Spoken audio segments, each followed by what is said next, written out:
Welcome to four సాయిస్ TV. ఈరోజు big debate కార్యక్రమానికి మీకు స్వాగతం. రాష్ట్ర వ్యాప్తంగా సంచలనాలు లేపుతున్న ఏదైతే ఇంధనాల ఫ్యాక్టరీకి సంబంధించింది రచ్చరచ్చ ఏదైతే 4 రోజుల నుంచి మనం చూస్తున్నామో, కాలుష్య రహిత సమాజాన్ని ఏర్పాటు చేస్తున్న కాంగ్రెస్ ప్రభుత్వం ప్రస్తుతం ఏదైతే ఇంధనాల ఫ్యాక్టరీకు అక్కడ ఏర్పాటు చేయడానికి అక్కడ కార్యక్రమాలు చేస్తున్న సమయంలో దిలావర్పూర్ గ్రామస్తులు, అలాగే గుండనపల్లి గ్రామస్తులు, బాన్స్పల్లి గ్రామస్తులు, లోలా గ్రామస్తులు, వీళ్ళందరూ దాదాపుగా 5,000కు పైగా గడపలున్న ఈ గ్రామాలకు సంబంధించిన వారు ఈ కాలుష్యాన్ని వెదజల్లే ఇంధనాల ఫ్యాక్టరీకి మాకొద్దు అని అయితే ఖచ్చితంగా కరాఖండిగా రోడ్లపై ఇది బైఠాయించి దీని వ్యతిరేకంగా పోరాటం చేసి తన మాటను నెగ్గించుకోగలిగారు. ఈ నెగ్గించుకోగలిగిన నేపథ్యంలోనే నిన్న రాత్రి దాకా అయితే అక్కడ రోడ్ల పట్టి చలిలో కూర్చొని కూడా వాళ్ళు మాకు ఈ వెదజల్లే కాలుష్య సంబంధించి వెదజల్లే కర్మాగారాలు మాకు వద్దు, మాకు 3 పంటలు ఏదైతే సాగు చేస్తామో అదే మాకు సరిపోతుందని చెప్పారు. ఒకసారి ఇంతకుముందే ఎస్ఆర్ఎస్పి కాలువల నిర్మాణం సంబంధించింది వాళ్ళు అక్కడి నుంచే డిస్ప్లేస్మెంట్ అయ్యి అక్కడికి వేరే చోట వాళ్లకు కల్పించే భూములు ఇచ్చిన తర్వాత అక్కడ దాదాపుగా అక్కడ ఉన్న వారికి ఈరోజు మరొకసారి డిస్ప్లేస్మెంట్ చేయాలని ఏదైతే చెప్తున్నారో దానిపై వాళ్ళు ఏకంగా ముక్త కంఠంతో ప్రభుత్వాలకు వ్యతిరేకంగా పోరాడి ఈరోజు తన మాటను నెగ్గించుకోగలిగారు. ఆ నేపథ్యంలోనే ఈరోజు మన చర్చా కార్యక్రమం అయితే నిర్వహిస్తున్నామో ప్రధానంగా కాంగ్రెస్కు సంబంధించిన నాయకులు లింగం యాదవ్ గారు, spokes person of Congress party, వాళ్ళు మనతోని స్టూడియోలకు మరో కార్యసభలో జాయిన్ అవుతారు. న్యూ డెమోక్రసీ కార్యదర్శి అయిన రాజుగారు మనతోటి ఈరోజు జూమ్లో ఉన్నారు. రాజుగారు కూడా నిర్మల్ వాసులు, అతనికి చాలా పెద్ద అక్కడ ఉద్యమాలకు సంబంధించిన అతని నాయకత్వం వహించారు. ఆ నాయకత్వం వహించిన నేపథ్యంలో అక్కడ వాస్తవాలు జరిగింది ఏంది, ఇంతకుముందు గతంలో ఇంధనాల ఫ్యాక్టరీని నిర్మించడానికి ప్రయత్నం చేసిన గవర్నమెంట్పై పోరాడినందుకు నాయకత్వం వహించిన రాజుగారు కూడా ఈరోజు మనతోటి ఈ విషయంపై ఈయన మాట్లాడడానికి మనతో సిద్ధంగా ఉన్నారు. అదే నేపథ్యంలో బీఆర్ఎస్ పార్టీ నుంచి వెళ్ళి దత్తాత్రేయ గారు మనతో ఉన్నారు. దత్తాత్రేయ కూడా ఈరోజు బీఆర్ఎస్ పార్టీ నుండి అతను మాట్లాడతారు. ఇంకో విషయం ఏంటంటే ఈరోజు ఈ కార్యక్రమం ముందు చేసే మొదలు మనం దీని డిబేట్లో ముంగటెళ్ళే ముందు అసలు సీతక్క ఏం మాట్లాడింది, మంత్రి సీతక్క ఏం మాట్లాడారో, అలాగే శ్రీనివాస్ యాదవ్ పిఎంకేకి సంబంధించిన ఏదైతే కంపెనీ అక్కడ డిస్టిలేషన్ కంపెనీ ఉందో దానికి ఒక డైరెక్టర్గా ఉన్నారు అని ఏదైతే ఆరోపణలు చేస్తున్నారో దానికి సంబంధించిన శ్రీనివాస్ యాదవ్ కూడా ప్రెస్తో మాట్లాడడం జరిగింది. గత 2 రోజులుగా మనం చూస్తున్నాం, ఇటు సీతక్క ఇటు కాంగ్రెస్ ప్రభుత్వం అతని కొడుకు పాత్ర ఉన్నదని చెప్తున్నారు. ఇక్కడ శ్రీనివాస్ యాదవ్ కానీ బీఆర్ఎస్ ప్రభుత్వం కానీ మరెవరికి ఎక్కడ సంబంధం లేదు, కావాలని ఒక ఫ్యాక్టరీ నిర్మాణం చేస్తున్నారు అని వాళ్ళు చెప్తున్నారు. వాళ్ళు ఆరోపణలు చేస్తున్నారు, కానీ ప్రజల సమస్యల పట్ల ప్రజలు ముంగటొచ్చి పోరాడితే మాత్రం అక్కడ ప్రభుత్వం వెనక్కాడికి తీసుకున్నది. ఈ నేపథ్యంలోనే ఇప్పుడు ఫస్ట్ సీతక్క ఏం మాట్లాడారో, అలాగే దాని తర్వాత శ్రీనివాస్ యాదవ్ గారు మాట్లాడారో వాళ్ళు చెప్పిన ప్రకారం మనం చూద్దాం. PCR please pay that video. Kumar పుట్ట ఈ కంపెనీకి డైరెక్టర్లుగా ఉన్నారు. ఈ తలసాని సాయి కుమారు టిఆర్ఎస్ పార్టీయా, వాళ్ళ నాన్న కాంగ్రెస్ పార్టీయా, వాళ్ళ నాన్న ఏమన్నా కాంగ్రెస్ పార్టీ నాయకుడా? ఇది మీరే కదా ఇచ్చింది. ఈ రోజు మీరిచ్చి అన్ని రకాల అనుమతులు మే 2023లోనే అప్పటి బీఆర్ఎస్ ప్రభుత్వం అన్ని రకాల పర్మిషన్లు ఇచ్చి మరి ఫైర్ డిపార్ట్మెంట్ నుంచి కూడా నో అబ్జెక్షన్ సర్టిఫికెట్స్ కూడా ఇప్పించుకున్నారు. ఇన్ని చేసి ఇన్ని రోజులు మేము ఆపుకుంటూ వచ్చినాము. ఈ రోజు కావాలని రైతులను రెచ్చగొట్టించి ఈ ప్రభుత్వాన్ని బదనాం చేసేటువంటి కార్యక్రమం చేపడుతున్నారు. రైతుల ఆందోళన జరుగుతుంటే అక్కడికి ఆర్డీఓ పోయి వాళ్ళతో చర్చలు జరిపితే కావాలని బీఆర్ఎస్ బీజేపీ నాయకులు ఆర్డీఓ నిర్బంధించడం, ఇంత దుర్మార్గమైనటువంటి కుట్రపూరితమైనటువంటి లక్షణాలు పునికి పుచ్చుకున్నటువంటి మీరు ఎప్పుడు కూడా బాగుపడరు. వాస్తవాలు మాట్లాడండి. ఏమన్నంటే సోషల్ మీడియాను అడ్డం పెట్టుకుని ఇష్టానుసారంగా మాట్లాడుతున్నారు. ఇది సరైంది కాదు. మీకు దమ్ముంటే, మీరు నిజాయితీ పరులైతే, మీరు నిజంగానే రైతుల పట్ల మీకు ప్రేమ ఉంటే, మేము ఈ యొక్క ఒప్పందాలు మేము చేసుకోలేదని మరి అంబేద్కర్ గారు సాక్షిగా వచ్చి మీరు చెప్పగలరా?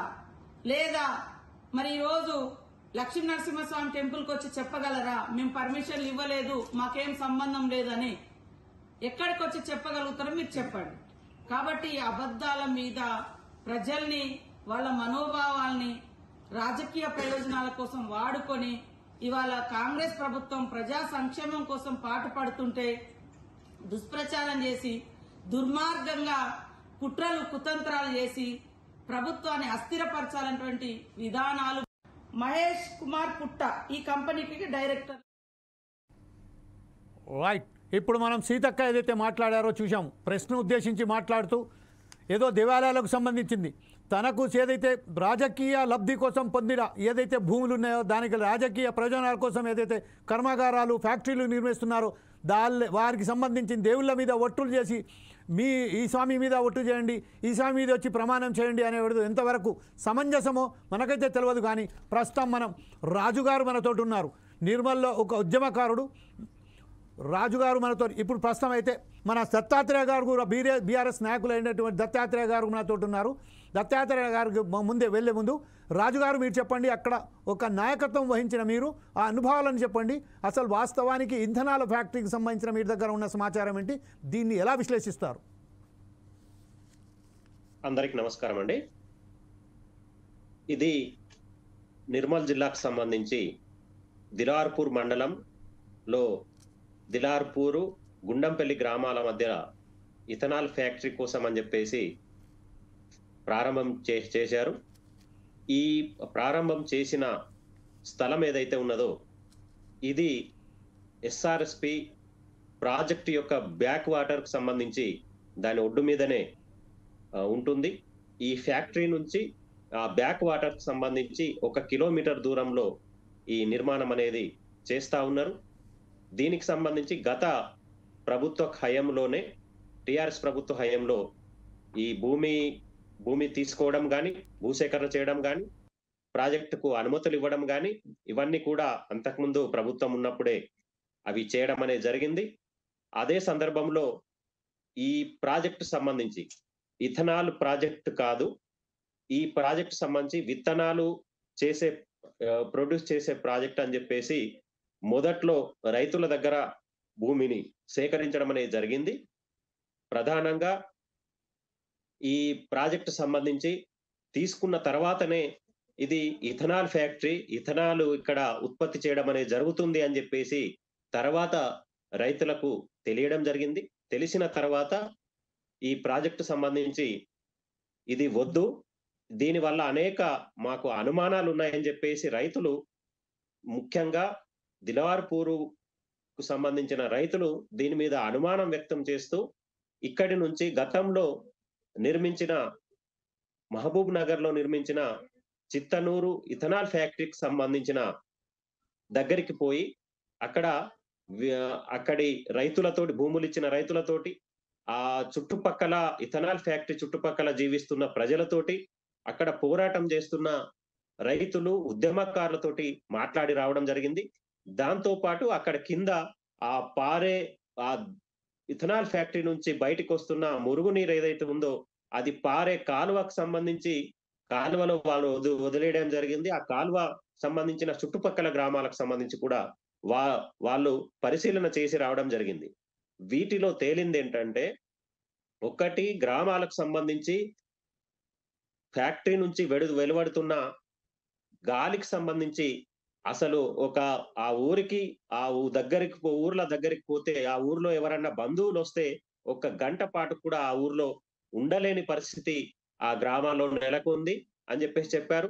అలాగే రెండవది నీటి కాలుష్యానికి సంబంధించి కూడా ఆ ప్రాజెక్ట్ నుంచి వస్తున్న కాలుష్యానికి సంబంధించి పారే నీళ్లలో స్నానం చేసిన వాళ్ళు, బట్టలు ఉతికే వాళ్ళకు సంబంధించి కూడా ఆ ప్రాజెక్టు సంబంధించిన నుంచి వస్తున్న నీళ్ల నుంచి వాళ్ళు అసలు ఆ శరీరానికి సంబంధించి అంటు రోగాలు అంటిన పరిస్థితి ఉంది.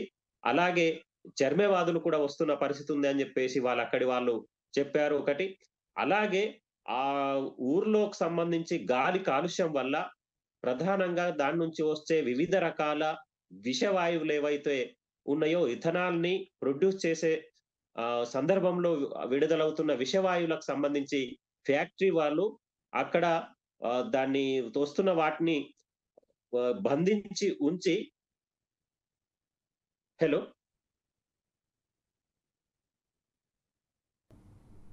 హలో రాజు గారు. సార్ వస్తుందా వాయిస్ వస్తుందా? రాజు గారు వస్తుంది, చెప్పండి. సార్ అక్కడ బంధించి పొద్దున పూట వాటిని పగటి పూట ఆ విషవాయువులు ఏవైతే విడుదలైతాయో వాటి నుంచి కార్బన్ డైఆక్సైడ్ నుంచి మేము బయటికి అమ్మేసి.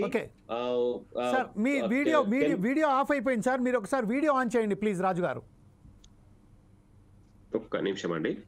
Okay right. ఇదే సమయంలో మనం ఏం చేద్దామంటే దత్తాత్రేయ దగ్గరికి వెళ్దాం. దత్తాత్రేయ గారు మీరు చెప్పండి, ఈ రోజు ప్రస్తుతం అయితే ఒకరికొకరు మనం కాంగ్రెస్కు సంబంధించింది కాంగ్రెస్ వాళ్ళు మీరు చేశారంటున్నారు, మన బీఆర్ఎస్ వాళ్ళే చేస్తాను మీరు చేస్తున్నారని చెప్తున్నారు. బీఆర్ఎస్ హాయంలోనే 2022లో ఒప్పందం జరిగింది, దీనికి సంబంధించి పూర్తి లిఖితపూర్వకంగా అగ్రిమెంట్ జరిగింది, కేంద్ర ప్రభుత్వం దీన్ని ఆమోదించిందని చెప్తున్నారు. అయితే అందులో కూడా బీఆర్ఎస్కు సంబంధించిన ఒక శ్రీనివాస్ యాదవ్ అనే ఒక మంత్రి పాత్ర అవుతుందని చెప్తున్నారు. మంత్రి శ్రీనివాస్ యాదవ్ మాత్రం ఖచ్చితంగా నా కొడుకు పాత్ర లేదు. గతంలో రాజమండ్రిలో ఏదైతే పిఎంకే డిస్టిలేషన్స్ ఫ్యాక్టరీ ఉన్నదో అందులో డైరెక్టర్గా ఉండే, కానీ ఆ డైరెక్టర్షిప్ కూడా అది అక్కడి నుంచి అప్పుడే ఆయన డైరెక్టర్షిప్కు రిజైన్ చేశారని చెప్తున్నారు. దీని మీద మీ దగ్గర ఉన్న సమాచారం ఏంటి, దీన్ని మీరా సమర్థించుకుంటారు? థ్యాంక్ యూ అండి. Sorry for this inconvenience. I'm on journey. Srisailam వెళ్తా ఉన్నాడు, ఇక్కడ సిగ్నల్ కరెక్ట్ గా లేదు, మధ్యలో ఒక హోటల్ దగ్గర ఆగి మీతో జాయిన్ అయ్యాను. సో ఏదైతే ఆదిలాబాద్ జిల్లా, అది నేను పుట్టినటువంటి జిల్లా అండి, నాది ఆదిలాబాద్ హెడ్ క్వార్టర్. సో ఏదైతే నిర్మల్ ప్రాంతానికి కూతవేటు దూరంలో దిల్వాలాపూర్ మండలంలో ఏర్పాటు చేయబోతున్నటువంటి ఇథనాల్ ఫ్యాక్టరీ ఏదైతే ఉందో అది ముమ్మాటికి గత ప్రభుత్వం తీసుకున్నటువంటి నిర్ణయాలు, గత ప్రభుత్వం చేసినటువంటి చర్యలు అని చెప్పేసి ఏదైతే మాట్లాడుతా ఉన్నారో, అసలు ఈ ప్రభుత్వం రేవంత్ రెడ్డి గారు వచ్చిన తర్వాత మేము దాన్ని హోల్డ్ లో పెట్టాము. యాక్చువల్ గా ప్రపోజల్స్ మాత్రం ఆ సమయంలో జరిగినప్పటికీ దాన్ని హోల్డ్ లో పెట్టడం జరిగింది. ఎందుకు హోల్డ్ లో పెట్టామంటే ఆ ప్రాంతంలో ఉన్నటువంటి ప్రజాభిప్రాయ సేకరణలో ప్రజా సంఘాలు, లెఫ్ట్ సంఘాలు, పీపుల్స్ జేఏసీ అని చెప్పేసి ఒక జేఏసీ ఏర్పాటైంది. కన్నెగంటి రవికుమార్ అని చెప్పేసి రైతు స్వరాజ్ వేదిక నాయకులు వచ్చేసి కేసీఆర్ గారికి లేఖ రాయడం జరిగింది. ఆ తర్వాత మేము కల్పించడం జరిగింది. కల్పించిన తర్వాత వాళ్ళందరి అభిప్రాయం ప్రకారం కేసీఆర్ గారు ఏమన్నారంటే ఆ ప్రాంతంలో ఉన్నటువంటి ప్రజలు కానీ, ఆ ప్రాంతంలో ఉన్నటువంటి రైతులు కానీ ఎవరు కూడా దాని మీద సుముఖంగా లేదు, చాలా వ్యతిరేకంగా ఉన్నారు సార్. ప్రజా వ్యతిరేకకు మీరు మూట కట్టుకునాల్సి వస్తుంది. గతంలో మంత్రిగా పనిచేసినటువంటి ఇంద్రకరణ్ రెడ్డి గారు కూడా ఈ విషయంలో చురువైనటువంటి పాత్ర తీసుకొని వీళ్ళందరూ తీసుకొని రావడం జరిగింది. సో మాట్లాడిన తర్వాత కేసీఆర్ గారు ప్రజలకు వ్యతిరేకమైన నిర్ణయాలు, రైతులకు వ్యతిరేకమైన నిర్ణయాలు, భూములు పోతున్నాయి అనేటువంటి బాధలో ఉన్న రైతుల విషయంలో మాత్రం మనం ముందు అడుగు వేయడానికి ఎట్లా కూడా ఒప్పుకోవాల్సిన అవసరం లేదు, మనం ఖచ్చితంగా దాన్ని హోల్డ్ లో పెట్టిద్దాం అని చెప్పేసి ఆ రోజు పోస్ట్పోన్ చేయడం జరిగింది. అయితే ఏదైతే రేవంత్ రెడ్డి గారు రీసెంట్ గా వచ్చిన తర్వాత ఫార్మాస్యూటికల్ కంపెనీస్ ఏర్పడడం కోసం గతంలో జూలై 29 నాడు ఒక నోటిఫికేషన్ విడుదల చేశారు.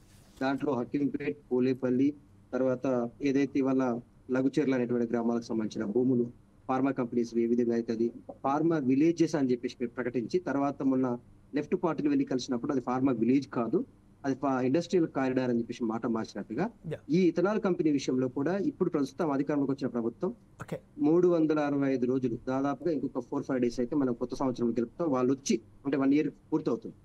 ఈ ప్రభుత్వం మళ్ళీ దాన్ని నిద్రావస్థలో ఉన్నటువంటి దాన్ని లేకపోతే సుప్త చేతనావస్థలో ఉన్నటువంటి ఆ ప్రాజెక్టుని త్వరితగతంగా పూర్తి చేయాలా, ఒప్పించాలా, రైతుల నుంచి భూములు లాక్కోవాలనేటువంటి ఉద్దేశంతో చాప కింద ఉన్న నీరులాగా దాన్ని వేగం చేయడం జరిగింది. ఇది పసిగట్టేటువంటి ప్రజా సంఘాలు, ఆ ప్రాంతంలో ఉన్నటువంటి రైతు నాయకులు. దత్తాత్రేయ గారు ఒక్క నిమిషం, ఇప్పుడు ఏంటంటే ప్రస్తుతం మన దగ్గర లింగం యాదవ్ గారు మన స్టూడియోలో ఉన్నారు. లింగం యాదవ్ గారు, దత్తాత్రేయ గారు చాలా క్లియర్గా చెప్తున్నారు ఏంటంటే ఇది బీఆర్ఎస్ ప్రభుత్వం అప్పుడు హోల్డ్లో పెట్టింది, క్యాన్సల్ చేయలేదు. మీరు ఒకసారి దృష్టి పెట్టారో లేదో కానీ క్యాన్సల్ చేయలేదు, హోల్డ్లో పెట్టారని చెప్తున్నారు. రేవంత్ రెడ్డి సర్కార్ వచ్చిన తర్వాతనే అంటే ఫార్మా క్లస్టర్స్ నిర్వహణ, తర్వాత ఫార్మా క్లస్టర్ పోయి ఇండస్ట్రియల్ కారిడార్ అట్లా తిప్పుకుంటూ పోయి ఈరోజు ఈ నిర్మల్కి సంబంధించిన దిలావర్పూర్ గ్రామానికి సంబంధించిన ఈ ఇంధనాల ఫ్యాక్టరీకి సంబంధించిన ఇప్పుడు ఈ పరిస్థితులలో వెనక్కి తీసుకోవడం జరిగింది. దీనిపై మీ దత్తాత్రేయ గారు చెప్తున్న విషయానికి మీరు అంగీకరిస్తారా, లేకపోతే దీన్ని ఎలా విశ్లేషిస్తారు? బీఆర్ఎస్ నాయకులు అంటే వాళ్ళు నోటికి వచ్చినట్టు ఏది పడితే అదే మాట్లాడతారు. 10 ఏళ్ళుగా వాళ్ళు ఏం చేసిర్రు, తెలంగాణలో వాళ్ళు కేసీఆర్ నియంతృత్వ పాలనలో ఏ విధంగా విధ్వంసం జరిగింది, ఏ విధంగా రైతులని భూమిని కనీసం వాళ్ళు మాట్లాడనివ్వకుండా స్వేచ్ఛ లేకుండా కూడా కనీసం వాళ్ళ నిరసన తెలియజేసుకోకుండా కూడా గతంలో వాళ్ళు ఏ విధంగా తీసుకురనేది తెలంగాణ ప్రజలందరికీ తెలుసు. ఇవాళ ప్రత్యేకించి ఇవాళ ఆదిలాబాద్ సంబంధించినటువంటి నిర్మల్ సంబంధించిన ఏదైతే పిఎంకే డిస్టిలేషన్లో ఉందో దీనికి ఆనాడు మంత్రిగా ఉన్నటువంటి తలసాని శ్రీనివాస్ యాదవ్ గారి కుమారుడే అందులో మెంబరు, మరొక వారు పుట్ట మహేష్ కుమారు, వీళ్ళు తలసాని శ్రీనివాస్ యాదవ్ గారి అల్లుడు వరుస. వీళ్ళు కావాలంటే మీరు చూడండి, అంటే వాళ్ళ బీఆర్ఎస్ ప్రభుత్వంలో జరిగినటువంటి ఒకసారి మీరు విజువల్స్ కూడా క్లియర్గా చూపిస్తే దీంట్లో కూడా అర్థమైంది. వాళ్ళ ప్రభుత్వ హయాంలో జరిగి వాళ్ళ ప్రభుత్వ హయాంనే ఆనాడు పర్మిషన్ ఇచ్చి అప్పుడు మంత్రిగా ఉన్నటువంటి వ్యక్తి కొడుకే అక్కడ డైరెక్టర్గా ఉన్నటువంటి కంపెనీ ఇవాళ కావాలని ఈ ప్రజాప్రభుత్వం మీద బురద చల్లడం కోసం బీఆర్ఎస్ నాయకులు ఏదో రైతులకు వాళ్ళ మీద ప్రేమ ఉన్నట్టు, రైతులని అసలు వాళ్ళే ఆదుకున్నట్టు ఇవాళ వాళ్ళు మాట్లాడుతున్నారు.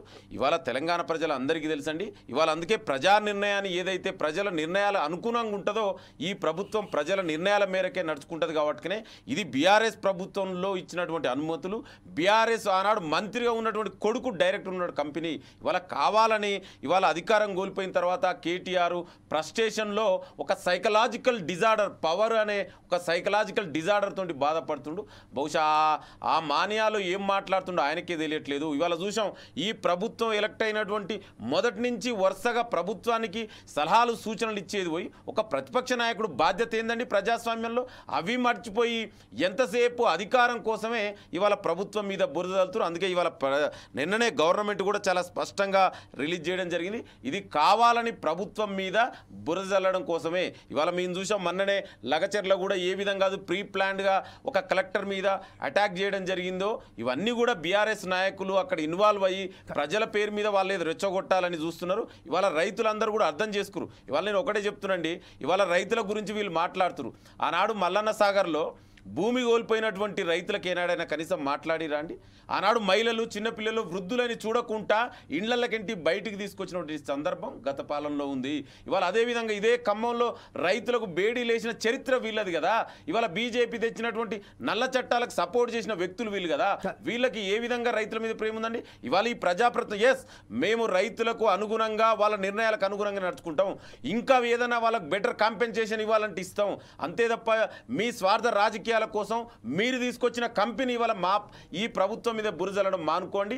దయచేసి నిజాలు ప్రజలకు చెప్తాం. మన అందరం కూడా ఇక్కడ ఉన్నది నిజాలు ప్రజలకు తెలియజేద్దాం. అందుకే ఆ ప్రజలే అర్థం చేసుకుంటారు మీరు చేసినటువంటి ఇది రాజకీయ డ్రామా ఆడుతుంది కేటీఆర్ దీని పేరు మీద. Okay, right. ఇప్పుడు రాజు గారు మీరు చెప్పండి. ఇప్పుడు దత్తాత్రేయ గారు ఏదైతే చెప్పారో లింగం యాదవ్ గారు ఏదైతే చెప్పారో దాని మీద ఇప్పుడు ప్రస్తుతానికి సంబంధించింది బేడీ లేచి ఇంతకుముందు తీసుకువెళ్లారని చెప్తున్నారు. అదే సమయంలో నిన్న కూడా మనం చూసాం, ఖచ్చితంగా పోలీసు వాళ్ళు అక్కడ ఎవరైతే మన సంబంధించి దిలావర్పూర్కి సంబంధించిన గ్రామస్తులను బేడీలు వేసుకుంటూ తీసుకెళ్లారు.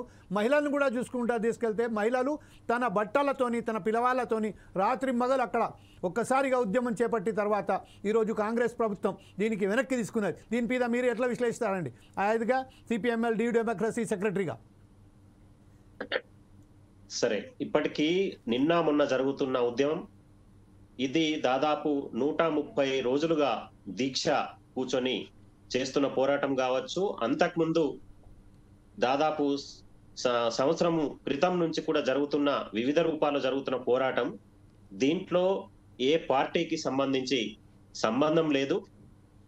ప్రధానంగా అక్కడి ప్రజలు దానికి సంబంధించి స్టడీ చేసి రావడం వల్ల ఆ ఇథనాల్ పరిశ్రమకు సంబంధించి దుష్ఫలితాలు ఏ విధంగా ఉంటాయి, ఇక్కడి ప్రజలపైన అవి ఏ విధంగా అవి చేస్తాయని చెప్పేసి వచ్చే ఒక అండర్స్టాండింగ్ వచ్చే దాన్ని వ్యతిరేకిస్తున్నారు తప్ప దీంట్లో ఎటువంటి రాజకీయాలు లేవు.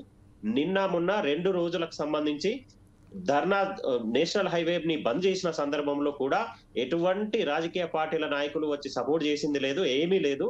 ఇదంతా కూడా ప్రజలకు సంబంధించి ఇథనాల్ ఫ్యాక్టరీ ఏదైతే కడతా ఉన్నారో అక్కడ ప్రజలకు ఎట్లా నష్టం జరుగుతుంది, అక్కడి భూములకు సంబంధించి ఎట్లా నష్టం జరుగుతుంది, అక్కడ నీళ్లకు సంబంధించి ఎట్లా నష్టం జరుగుతుంది, తద్వారా అక్కడి గ్రామాల ప్రజలు ఎట్లా నష్టం జరుగుతుంది, ఎట్లా వాటి వల్ల బాధపడాల్సి వస్తుంది అని చెప్పేసి ఆ ప్రాజెక్టు వల్ల దీన్ని వ్యతిరేకిస్తూ పోరాటం చేశారు తప్ప ఇది టీఆర్ఎస్ కాంగ్రెస్ సంబంధించిన కొట్లాట కాదు.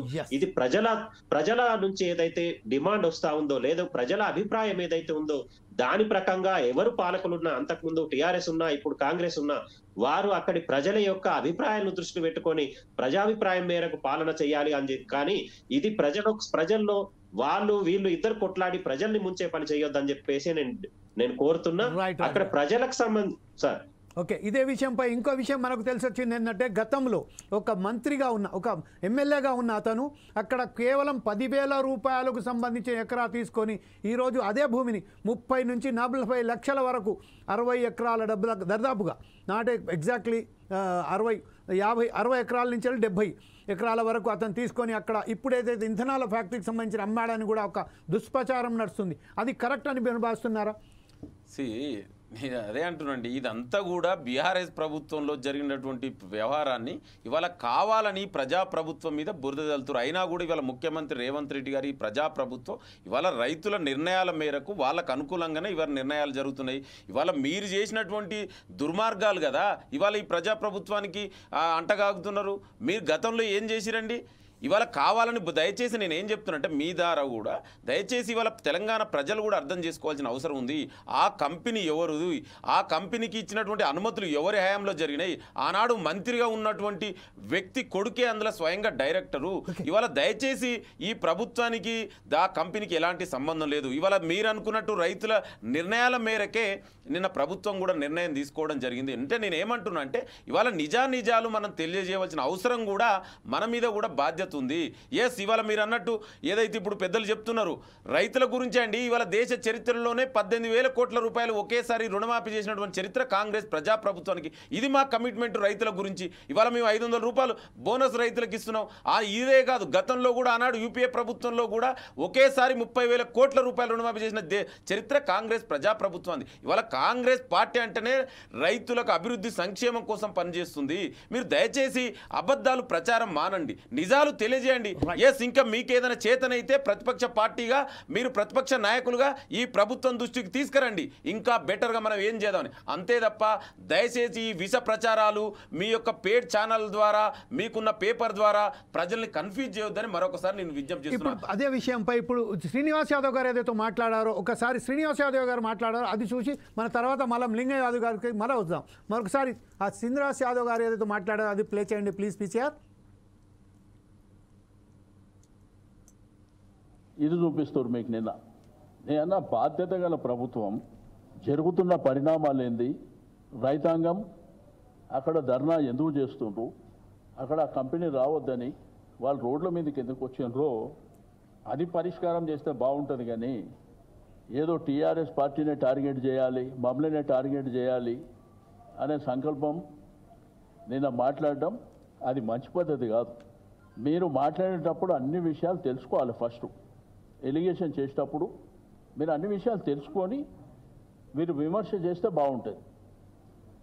ఏది తెలియకుండా ministry of environments and forest, government of India permissions ఇచ్చే అది కూడా తెలియకుండా రాష్ట్ర ప్రభుత్వం ఏదో చేసిందని చెప్పి నేనేదో దాంట్లో క్యాబినెట్లో ఉన్నా అని చెప్పి గట్లా మాట్లాడుతున్నారు. ఇది మంచి పద్ధతి కాదు.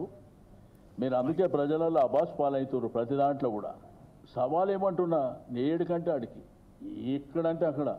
నేనేమంటున్నా, ఒకవేళ నిజంగా సంబంధం ఉంటే నేను రాసిచ్చేస్తా అంటున్నా కదా, మీరు డాక్యుమెంట్ ఏమన్నా రెడీ ఉంటే తెచ్చుకోండి, రాసిచ్చేస్తా అని చెప్తున్నా. దాంట్లో ఎనికి తగ్గేది ఏం లేదు. నేనేమంటా, మీరు ఎప్పుడన్నా కానీ విమర్శలు చేసేటప్పుడు అథెంటిక్గా చేయండి, ఏది పడితే అది మాట్లాడకండి. ఎందుకంటే మీరు బాధ్యత గల వ్యక్తులు, అబాస్ పాలు కావద్దనే. మీకు రెండోది నేను వాళ్ళు చెప్పవలసిన అవసరం లేదు. మీరు గూగుల్లోకి వెళ్తే టోటల్ ఇన్ఫర్మేషన్ మీకు నేను దాంట్లోకి తీసేదే ఇప్పుడు మీకు ఇచ్చినాయి.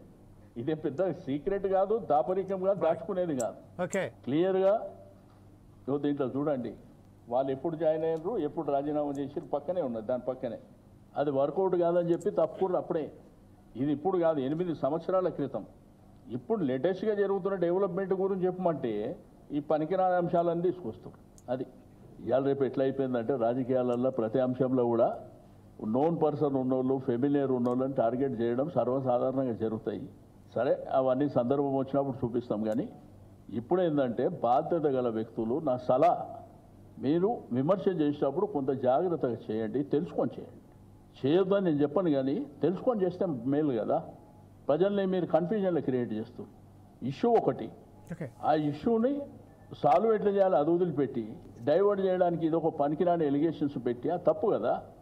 ఆ పేపర్ది రైట్. ఇప్పుడైతే మనం చూసాము శ్రీనివాస్ యాదవ్ గారు చెప్తున్నారు. దాంట్లో ప్రధానంగా మనం ఒక విషయం గుర్తించినట్టయితే మినిస్ట్రీ ఆఫ్ ఎన్విరాన్మెంట్తోని, మినిస్ట్రీ ఆఫ్ ఫారెస్ట్తోని వాళ్ళు పర్మిషన్ తీసుకుంటున్నారు. అది ఫారెస్ట్ భూమి కాదు.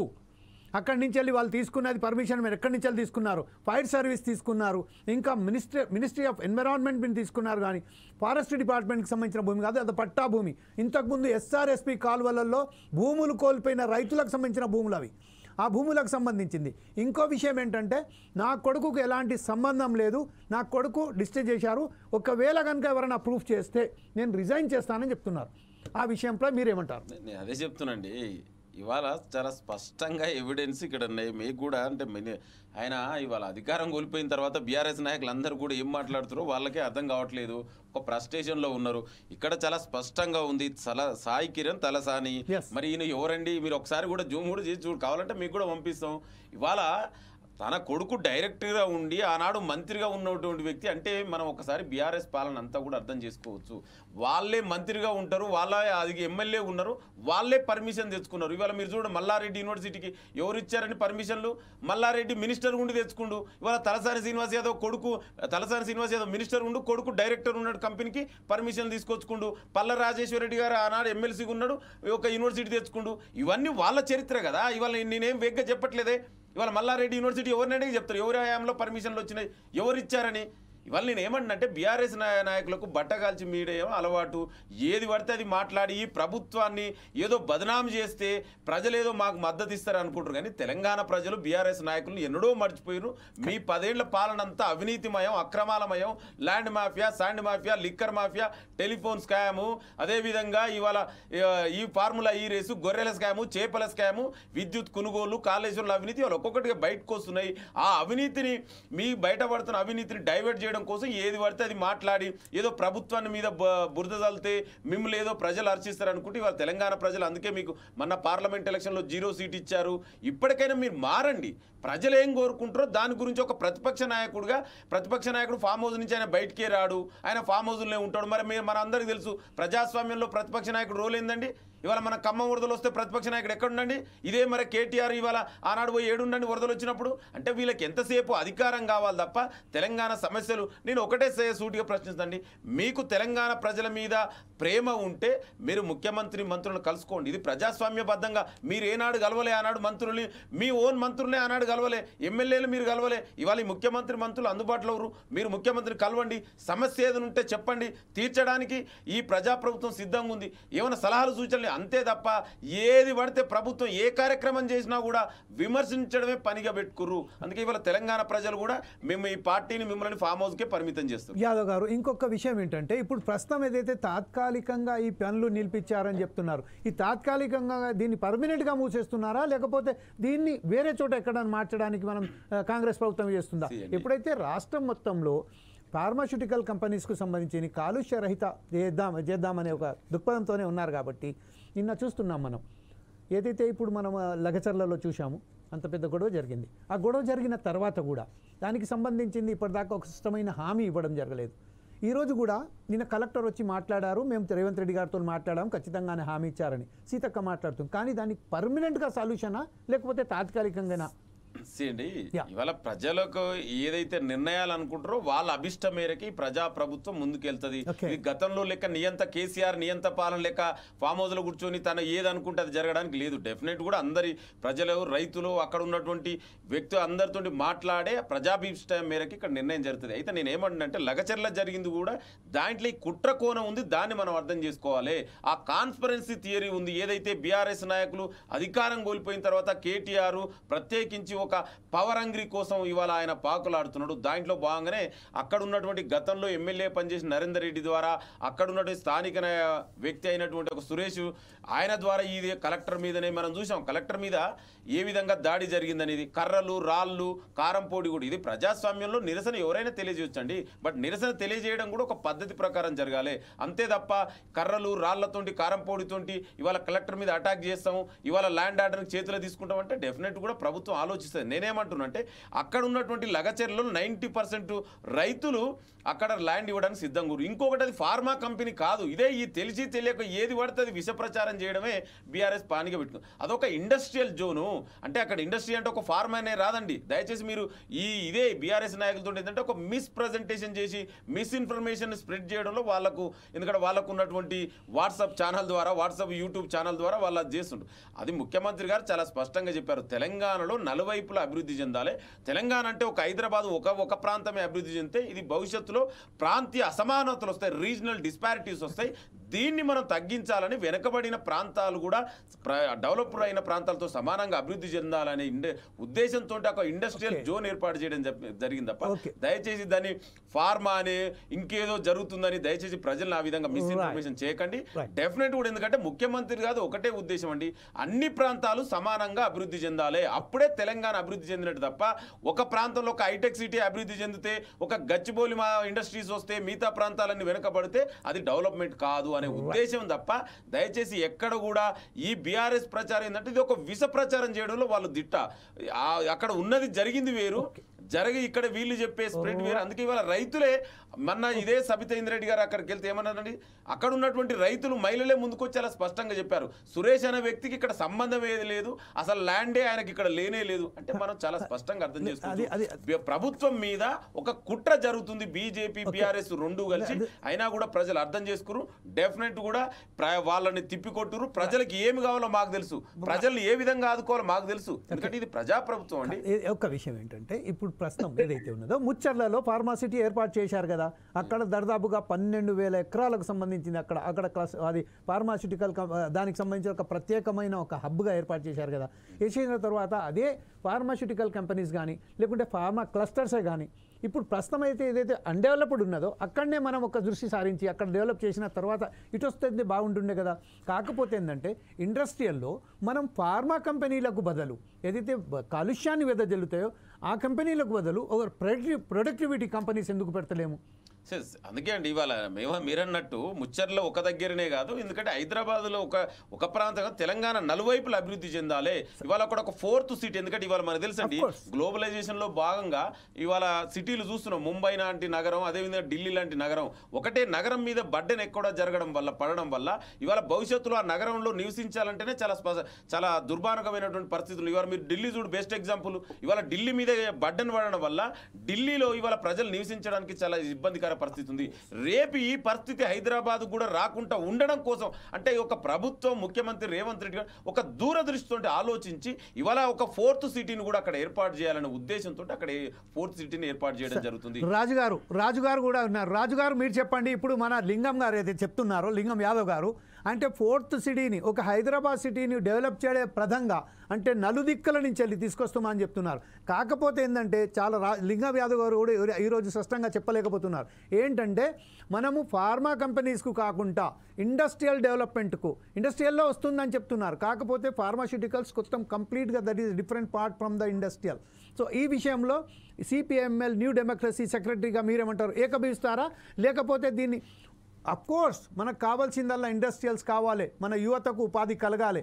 కాకపోతే ఉపాధి అనేది వాళ్లకు మనిషికి ఆరోగ్యపరంగా ఉండి ఉపాధి చేసుకోవాలి. కానీ ఒక వ్యక్తికి ఉపాధి ఇచ్చేసిన తర్వాత ఆ వ్యక్తికి సంబంధించిన కుటుంబీకుల మొత్తం ఆరోగ్యకి సంబంధించిన వారిని హాని జరిగేటట్టు కావద్దు అని మీరు నమ్ముతున్నారా? దీని మీద ఏమంటారు మీరు? ఖచ్చితంగా అండి. ఇప్పటికే మనకు తెలంగాణ రాష్ట్రంలో నిరుద్యోగం ఉంది, దానికి అందరికి కూడా ఉపాధి కల్పించాల్సిన అవసరం ఉంది. దానికోసం పారిశ్రామిక రంగం అనేది అభివృద్ధి కావాల్సిన అవసరం ఉంది. అది ఏ రూపంలో అనేది తీసుకురావాలనేది ఒకటి ప్రధానంగా మనం ఆలోచించాల్సిన అవసరం ఉంది. ఒకటి ఉపాధి కల్పించడం అనేది కాకుండా దానితోనూ ఉత్పత్తి అయ్యే ఇతర సమస్యలు ఏవైతే ఉన్నాయో, ఇతర సమస్యల్లో ప్రధానంగా కాలుష్య కూరల్లో చిక్కుకునే పరిస్థితి కాకుండా దానిని ఎలా మనం తగ్గించగలుగుతాం, ఎటువంటి పరిశ్రమలు వస్తే మనం ఏం చేయగలుగుతాం. ఇప్పుడు ఈ వ్యవసాయ రంగం మనం ప్రధానంగా తెలంగాణలో ఉంది. వ్యవసాయ రంగం సంబంధించిన ఇతర ఉత్పత్తులకు సంబంధించి రంగాలు రావాల్సిన అవసరం, ఇథనాల్ లాంటి ఫ్యాక్టరీలు ఖచ్చితంగా కావాల్సిందే. కానీ దాన్ని ఎక్కడ ఏర్పాటు చేయాలి, దానికి సంబంధించిన వస్తున్న కాలుష్యాన్ని ఎట్లా తగ్గించాలి, ఎక్కడ పెట్టాలి అనేది దాని ప్రధానం. కానీ ఇప్పుడు దిలార్పూరు, గుండంపల్లి లాంటి దగ్గర 3 పంటలకు సంబంధించి పండుతాయి ఆ భూములలో. అంటే దాదాపు నది ఒడ్డు మీద ఉండి 3 పంటలు పండే భూముల్లో పెట్టాలా, లేదు బీడు భూములు, లేదు మనకు ఉపయోగపడని భూముల్లో పెట్టాలా, ఇది మనం ఆలోచించాల్సిన అవసరం ఉంది. ఊర్ల మధ్యలో పెట్టాలా, లేదు ఊర్లకు దూరంగా పెట్టాలనేది ఇది మనం ఆలోచన చేసి ఖచ్చితంగా పరిశ్రమలు రావాల్సిందే, ఇథనాల్ లాంటి పరిశ్రమలు రావాల్సిందే, ఇతర పరిశ్రమలు కూడా రావాల్సిందే. దాన్ని కాలుష్యాన్ని తగ్గించి ప్రజల్ని ఇప్పుడు ఈ ప్రాజెక్టు వల్ల మేము ఇప్పటికే మనకు ఈ బాసర దగ్గర బీర్ ఫ్యాక్టరీ నుంచి వస్తున్న దాని నుంచి వస్తున్న కాలుష్య కారక నీటి వల్ల ఇప్పుడు అక్కడి నుంచి మొదలుకుంటే ఎస్ఆర్ఎస్పి వరకు నీళ్లు అనేటివి ఎల్లో కలర్ లో మారిపోయి ఒక నెల రోజుల పాటు వాళ్ళు వదిలేసినప్పుడు నెల రోజుల పాటు ఈ నీళ్ల పైన ప్రభావం పడి అసలు చేపలు కూడా ఎదగకుండా అవి హానికరంగా తయారవుతున్నాయని చెప్పేసి మత్స్యకారులు చెప్తా ఉన్నారు. మత్స్యకారుల ప్రెసిడెంట్ గారు నిన్న మాట్లాడుతున్నారు. నిన్నటి ధర్నాలో మా దాదాపు వందలాది కుటుంబాలు మేము ఆధారపడి దీని మీద బతుకుతా ఉన్నాం, మాలాంటి వాళ్ళ పరిస్థితి కూడా రేపు జీవనోపాధి లేకుండా ఉంటది అని చెప్పేసి, మా జీవనోపాధి పోతదని చెప్పేసి వాళ్ళు క్వశ్చన్ అడుగుతా ఉన్నారు.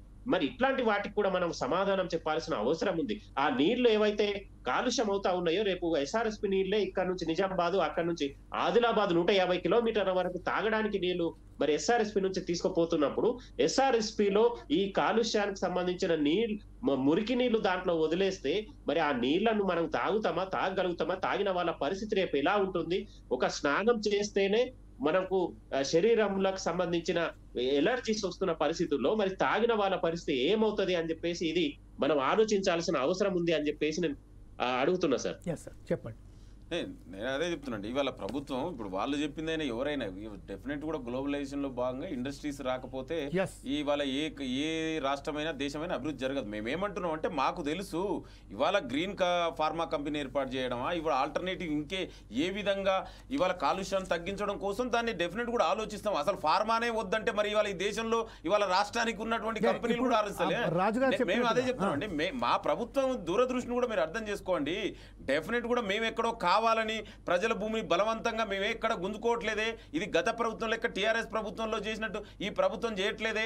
మేము ఏం చేస్తున్నాం అంటే డెఫినెట్ కూడా ఇవాళ నిన్న మీరు ఏదైతే ఇవాళ ప్రజలకు రైతులకు ఇబ్బంది అన్నదో డెఫినెట్ కూడా దాని మీద పునరాలోచిస్తామని ఇవాళ నిన్న మంత్రి చాలా స్పష్టంగా చెప్పారు. గవర్నమెంట్ ఇవాళ ఆర్డీఓ గారు నిన్న చాలా స్పష్టంగా చెప్పారు. అంటే నేను ఏమంటున్నా అంటే ఇవాళ ప్రపంచీకరణలో భాగంగా డెఫినెట్ కూడా మన యువతకు కూడా ఉద్యోగ ఉపాధి అవకాశాలు రావాలి. ఎట్ ద సేమ్ టైం ఇవాళ ఎక్కడైతే స్థానిక రైతులకు ఇబ్బంది జరగకుండా ఉండాలనేది కూడా ఈ ప్రభుత్వం సంకల్పం. డెఫినెట్ కూడా మేము ఆ విధంగానే ముందుకెళ్తాం తప్ప దీని పేరు మీద రాజకీయాలు చేయడం మంచిది కాదు. ఇవాళ మీరు చూడండి, ఇవాళ మేము వచ్చినటువంటి దాదాపు సంవత్సరం కూడా కాలే ఇవాళ దాదాపు 70,000 కోట్ల పెట్టుబడులతో ఇవాళ కంపెనీలు ఇవాళ హైదరాబాద్ వైపు ఎంఓయూలు కుదుర్చుకోవడం జరుగుతుంది. ఇవాళ చాలా కంపెనీలు ఇవాళ హైదరాబాద్కు తరలి రావడం జరుగుతుంది. మన యువతకు కూడా ఉద్యోగాలు వస్తున్నాయి. ఇవాళ ఆర్టిఫిషియల్ ఇంటెలిజెన్స్ కూడా ఇవాళ హైదరాబాద్ హబ్గా మారబోతుంది. ఇవాళ నేను ఏమంటున్నానంటే ఈ ప్రభుత్వం చేస్తున్నటువంటి ఒక మంచి పనులు ఇవాళ మనం స్వాగతించపోయినా పర్లేదు, కానీ దీని మీద బురద జల్లడం మానుకోండి. మీ స్వార్థ రాజకీయాల కోసం ఇవాళ రైతులకు మీరేదో ప్రేమ ఉన్నట్టు 10 ఏళ్లుగా మీరు ఏం చేసిరో తెలియదండి. దేశంలోనే రైతు ఆత్మహత్యల్లో తెలంగాణ 2వ స్థానంలో ఉంది. ఇది నేను చెప్పలే, మీ 10 ఏళ్ల కాలంలో కదా. According to NCRB record, go and check it the records. ఇది మరి మీరు రైతులను ఆదుకుంటే ఈ పరిస్థితి వచ్చేదే కాదు కదా. మీరు మల్లన్న సాగర్లో ఏం చేసిరో తెలియదా? నేను అదే చెప్తున్నా, మల్లన్న సాగర్లో కనీసం మాట్లాడడానికి కూడా స్వేచ్ఛ లేకుండా ధర్నా చౌక్ను ఎత్తేసినటువంటి దుర్మార్గులు గత పాలకులు. మీరు ఇవాళ రైతుల గురించి మాట్లాడితే ఎట్లండి? ఇవాళ ఆనాడు దేశవ్యాప్తంగా రైతులు బీజేపీ తెచ్చినటువంటి నల్ల చట్టాలకు కాంగ్రెస్ రైతాంగాలంతా కూడా పోరాడుతుంటే ఇదే బీఆర్ఎస్ కదా మరి బీజేపీ తెచ్చిన నల్ల చట్టాలకు సపోర్ట్ చేసింది. ఇవాళ రైతులకు ఏ ముఖం పెట్టుకొని ఇవాళ మీరు రైతుల వద్దకు పోతారండి? మీరు దయచేసి మీరు రైతులను మీరు కన్ఫ్యూజ్ చేయకండి. ఈ ప్రభుత్వాన్ని ఏ విధంగా రైతులను ఆదుకోవాలో, ఏ విధంగా భూమి కోల్పోయిన రైతులకు ఫేర్ కాంపెన్సేషన్ ఇవ్వాలో మాకు తెలుసు. మేమే కదా, మా ప్రభుత్వమే కానాడు కేంద్రంలో మన్మోహన్ సింగ్ ఆధ్వర్యంలో ల్యాండ్ అక్విజిషన్కు R&R పాలసీ తీసుకొచ్చినటువంటి పార్టీ మాది. మేము డెఫినెట్ కూడా ఆదుకుంటాం. అంతే తప్ప మీకు చేతనైతే సలహాలు సూచనలు ఇవ్వండి. మీరు ఒక ప్రతిపక్ష నాయకులుగా మీకు అది ఎట్లాగూ చేత కాదు. మీకు ఎంతసేపు స్వార్థ రాజకీయాల కోసం ఈ ప్రభుత్వం మీద ఏదో అనాలనాలి, ఈ ప్రభుత్వం మీద బురద జల్లితే ప్రజలు మిమ్మల్ని పట్టించుకుంటుంటే ఆల్రెడీ తెలంగాణ ప్రజలు బీఆర్ఎస్ పార్టీని మర్చిపోయారు. కేసీఆర్ను ఫామ్ హౌస్కే పరిమితం చేసిరు. మీరు ఇప్పటికైనా మారి ప్రజల నిర్ణయాలకు అనుగుణంగా ఈ ప్రభుత్వం చేస్తున్నటువంటి మంచి నిర్ణయాలు ఇవాళ మీరు చూడండి. మీ 10 ఏళ్లలో ఎన్ని చేసిరండి? ఇవాళ ఒక సంవత్సరం కాకముందు అంటే 10 నెలల్లోనే మీ 18,000 కోట్ల రుణమాఫీ చేసాం. మీ 10 ఏళ్లలో రైతులకు మీరు ఏం చేసిరో చెప్పండి. దమ్ముంటే చర్చ పెట్టండి, చర్చించడానికి మేము సిద్ధం. కేంద్రంలో ఉన్నటువంటి బీజేపీ చేయలే, అదే రాష్ట్రాన్ని 10 ఏళ్ళు పరిపాలించిన కేసీఆర్ చేయలే. ఇవాళ వాళ్ళు వచ్చి రైతుల మీద ప్రేమ ఒలకబలిసి ఎవరు నమ్ముతారండి? అందుకే దయచేసి విమర్శలు మానుకోండి. మీకు చేతనైతే కన్స్ట్రక్టివ్ క్రిటిసిజం చేయండి, విమర్శించవద్దు. మొత్తం మీరు అసలు మాట్లాడొద్దు, ప్రభుత్వాన్ని ప్రేజ్ చేయడం మేము ఎక్కడ చెప్పట్లేదు. కన్స్ట్రక్టివ్ క్రిటిసిజం చేయండి. ఇంకా ఏమైనా మార్చుకోవాలి, రైతులకు ఏ విధంగా బెటర్ కాంపెన్సేషన్ ఇవ్వాలి. ఇవాళ తెలంగాణ మీద ఇండస్ట్రీస్ రాకుండా మీరు ఏదో బురద తల్లినంత మాత్రంలో ఇవాళ దేశం ప్రపంచం అంతా కూడా హైదరాబాద్ తెలంగాణ ప్రభుత్వం వైపు చూస్తున్నది. ఇక్కడ ఉన్నటువంటి గవర్నమెంట్ తీసుకున్న నిర్ణయాలు మేము ఇవాళ ప్రపంచం అంతా కూడా హర్షిస్తుంటే మీరు కావాలని బురదలతో ఎవరు నమ్మరు. దయచేసి ఇప్పటికైనా మానుకోండి, ఒక కన్స్ట్రక్టివ్ క్రిటిసిజం ఇవ్వండి.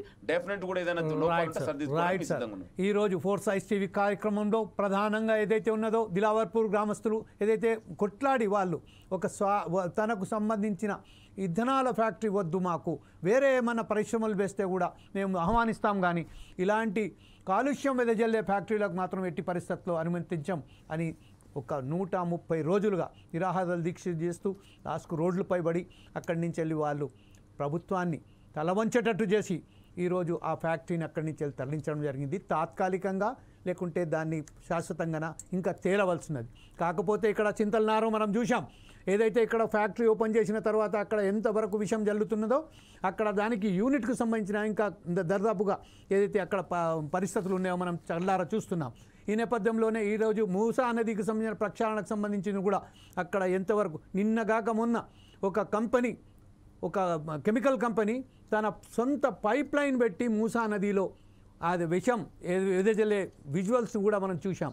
దీన్ని అరకట్టి ప్రస్తుతం మనకు సంబంధించిన ఒక మంచి బ్రహ్మాండమైన సమాజాన్ని, కలుషిత రహితమైన ఒక సమాజాన్ని నిర్మించడానికి మన ప్రభుత్వాలు కృషి చేస్తాయని భావిస్తూ ఈరోజు మా కార్యక్రమంలో పాల్గొన్నందుకు లింగం యాదవ్ గారికి, కాంగ్రెస్ నాయకులైనటువంటి స్టేట్ నాయకులైనటువంటి లింగం యాదవ్ గారికి ధన్యవాదాలు చెప్తున్నాము.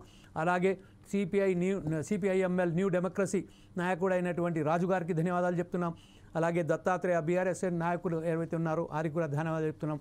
కాకపోతే ఈరోజు పావని గౌడ్ గారు ఏదైతే మిస్ అయ్యారో బీఆర్ఎస్ నుంచి వెళ్ళి కొన్న టెక్నికల్ సమస్యల వల్ల ఆమె ఈరోజు డిబేట్లో పాల్గొనలేకపోయారు. వారికి కూడా మనం ధన్యవాదాలు చెప్తూ ఇంకొక కార్యక్రమంతో రేపు మరొకసారి మేము ముందుకు కలుద్దాం. Stay tune to watch force ice TV.